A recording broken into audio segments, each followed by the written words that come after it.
Now, Spirit Airlines has become the first airline to fall victim to the Iran war, which has caused jet fuel prices to double. The American budget carrier has ceased operations after failing to secure creditor support for a government bailout. This is a personal blow to President Trump, who'd proposed $500 million of taxpayers' money to save Spirit, despite opposition from some of his closest advisors and many Republicans in Congress. Spirit serves more than 40 cities in the US, along with international destinations in Central and South America, and has its main hub at Fort Lauderdale Hollywood International Airport in Florida. Reports say thousands of jobs will go.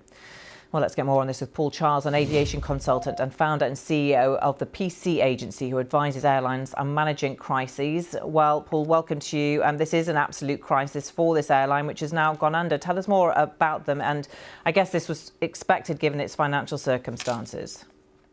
Yes, this is the first major airline casualty in the US in 25 years and the first major visible casualty of the Iran war.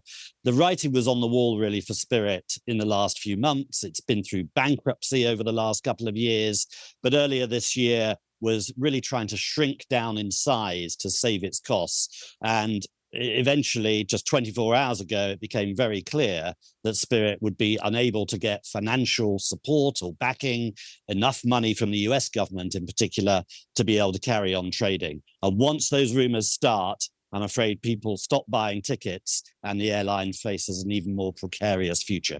Yeah, and to what extent is its bankruptcy and its failings now, it's going into administration, to do with the jet fuel crisis? It's hugely related to the jet fuel crisis. If you're any airline, let alone Spirit, 35% of your fixed costs come from jet fuel. So in the majority of cases, especially in the US, you don't buy jet fuel in advance like many European airlines do at a fixed price. You're buying them on the day at whatever price is available.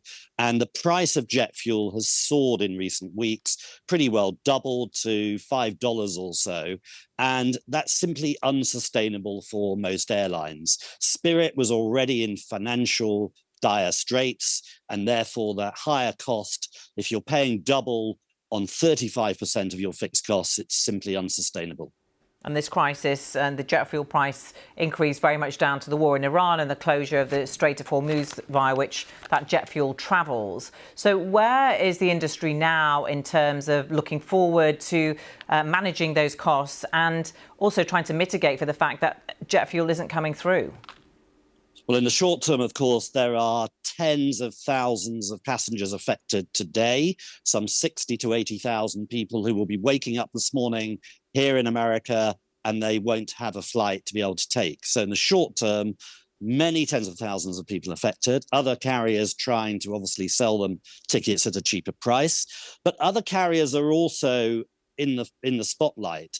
The jet fuel price is so high and so significant a part of daily operations that other carriers themselves are looking at ways to reduce costs and mitigate that higher price. There's no sign of the Iran conflict, as we know, changing hugely in the next few days. Therefore, jet fuel will still be a bit of a commodity in terms of getting hold of it, even if more is produced here in the US to compensate. So airlines all over the world are struggling. They're not going to be profitable at the moment. They are looking for ways to cut their costs.